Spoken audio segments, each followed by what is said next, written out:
আসসালামু আলাইকুম।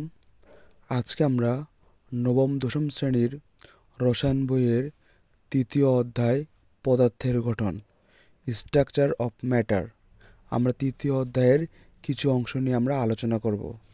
চলো আমাদের আলোচনা শুরু করা যাক। 3.1 মৌলিক ও যৌগিক পদার্থ এলিমেন্টস অ্যান্ড কম্পাউন্ড। মৌলিক পদার্থ সোনা, রূপা, লোহা ইত্যাদি বিশুদ্ধ পদার্থকে তুমি যতই ভাঙো না কেন সেখানে তাদের ক্ষুদ্রতর কণা ছাড়া আর কিছুই পাবে না। সেই পদার্থকে ভাঙলে সেই পদার্থ ছাড়া অন্য কোনো পদার্থ পাওয়া যায় না, তাকেই বলে মৌলিক পদার্থ বা মৌল। অর্থাৎ যে পদার্থকে ভাঙলে শুধু সেই পদার্থ ছাড়া অন্য কিছু পাওয়া যায় না, তাকেই বলা হয় মৌলিক পদার্থ। এরকম আরও কিছু মৌলের উদাহরণ nitrogen, phosphorus, carbon, oxygen, helium, calcium, argon, magnesium, sulphur. এ পর্যন্ত 118টি মৌল আবিষ্কৃত হয়েছে। এটা কিন্তু বহুনির্বাচনী বা নবীর থেকে আসে যে এ পর্যন্ত ঠিক কতটি মৌল আবিষ্কৃত হয়েছে। 118টি মৌল আবিষ্কৃত হয়েছে। এগুলোর মধ্যে 98টি মৌল প্রকৃতিতে পাওয়া যায়, বাকি মৌলগুলো গবেষণাগারে তৈরি করা হয়েছে। এগুলোকে কৃত্রিম মৌল বলে। তুমি কি জানো মানব শরীরে 26 ধরনের ভিন্ন ভিন্ন মৌল আছে? যৌগিক পদার্থ।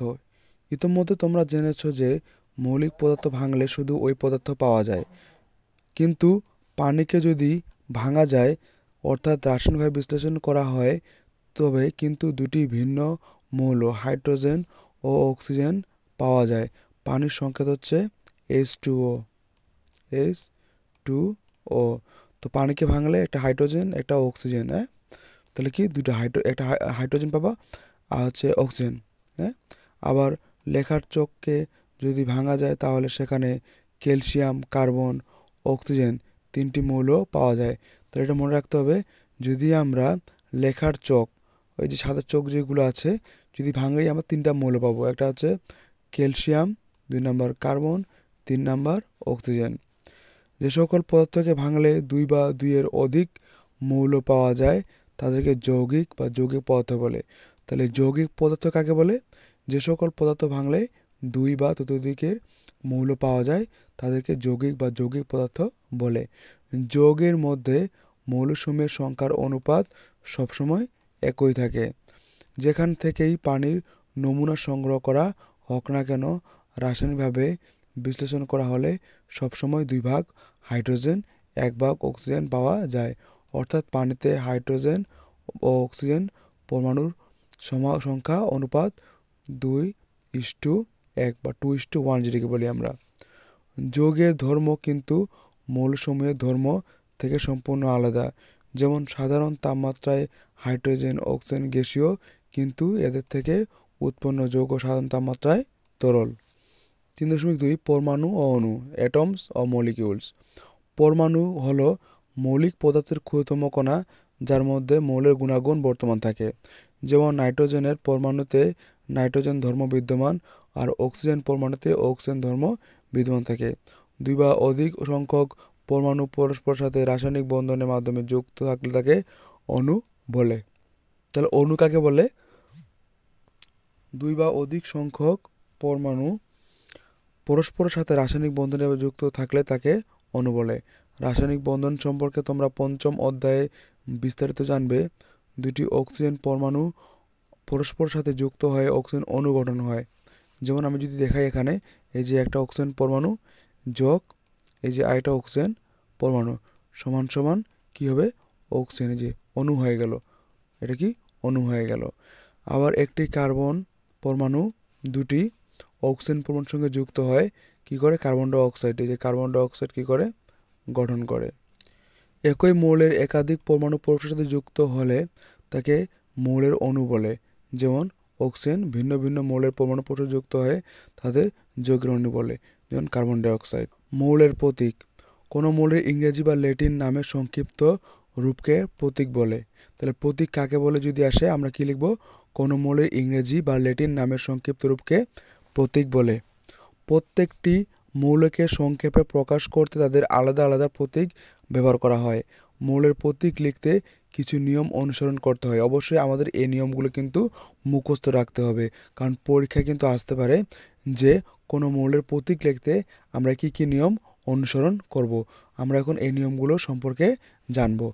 নাম্বার কি বলা হচ্ছে, প্রথমত মৌলের ইংরেজি নামের প্রথম অক্ষর দিয়ে প্রতীক লেখা হয় এবং তা ইংরেজি বর্ণমালার বড় হাতের অক্ষর দিয়ে প্রকাশ করা হয়। যেমন হাইড্রোজেন এর প্রতীক কার্বন, প্রতীক সি, অক্সিজেনের প্রতীক ও। এখানে দেওয়া আছে হাইড্রোজেন, ইংরেজি নাম হাইড্রোজেন, প্রতীক হচ্ছে এইচ। অক্সিজেন, অক্সিজেন লেখা আছে ইংরেজিতে, প্রতীক ও। নাইট্রোজেন লেখা আছে, এদেরকে এন দ্বারা প্রকাশ করা হয়, এন প্রতীক দ্বারা প্রকাশ করা হয়। বি, যদি দুই বা ততোধিক মৌলের ইংরেজি নামের প্রথম অক্ষর একই হয় তবে একটি মৌলকে নামের প্রথম অক্ষর ইংরেজি বর্ণমালা বড় হাতে দিয়ে প্রকাশ করা হয়। অন্যগুলোর ক্ষেত্রে প্রতীকটি দুই অক্ষরে লেখা হয়। নামের প্রথম অক্ষরটি ইংরেজি বর্ণমালার বড় হাতের অক্ষর ও নামের অন্য একটি অক্ষর ছোট হাতের অক্ষর দিয়ে লেখা হয়।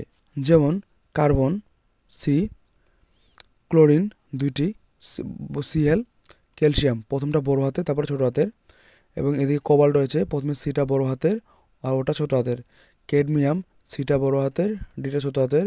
ক্রোমিয়াম সিটা বড় হাতের আরটা ছোট হাতের। 3 নাম্বার, কিছু মৌলের প্রতীক তাদের ল্যাটিন নাম থেকে নেওয়া হয়েছে। যেমন সোডিয়াম কি, এর ল্যাটিন নাম হচ্ছে কি নেট্রিয়াম। এসব কিন্তু নৈবিত থেকে আসে, যে বলবে যে ক্যালসিয়ামের প্রতীক কী, পটাশিয়ামের প্রতীক কী, বা বলবে যে সোডিয়ামের ল্যাটিন নাম কী, হ্যাঁ, বা প্রতীক কী, এসব কিন্তু নৈবিত থেকে আসতে পারে। তোমরা এসব কি সুন্দর করে পড়বা। কপারের কি কপ্রাম, পটাশিয়ামের ক্যালিয়াম, সিলভারের অ্যাগ্রেন্টাম, টিনের স্ট্যান্টাম, আছে অ্যান্টিমনি, আছে স্টিবিয়াম, হ্যাঁ, গোল্ডের কি এরাম, লেডের কি প্লাম্বাম, টাংস্টেনের কি অলফ্রাম, আয়রনের কি ফেরাম, মার্কারি কি হাইড্রিগাইরাম। ওকে, এই যে ল্যাটিন নামগুলো কিন্তু আমাদের জানতে হবে। তো এটাই ছিল আমাদের আজকে রসায়নের 3য় অধ্যায়ের কি সংক্ষিপ্ত আলোচনা। পরবর্তীতে আমরা এর পরের কি পার্ট থেকে আমরা শুরু করব। আশা করি ভিডিও তোমাদের অনেক উপকারে আসবে। উপকারে আসলে অবশ্যই আমার চ্যানেলটি সাবস্ক্রাইব করে রাখবে। আসসালামু আলাইকুম।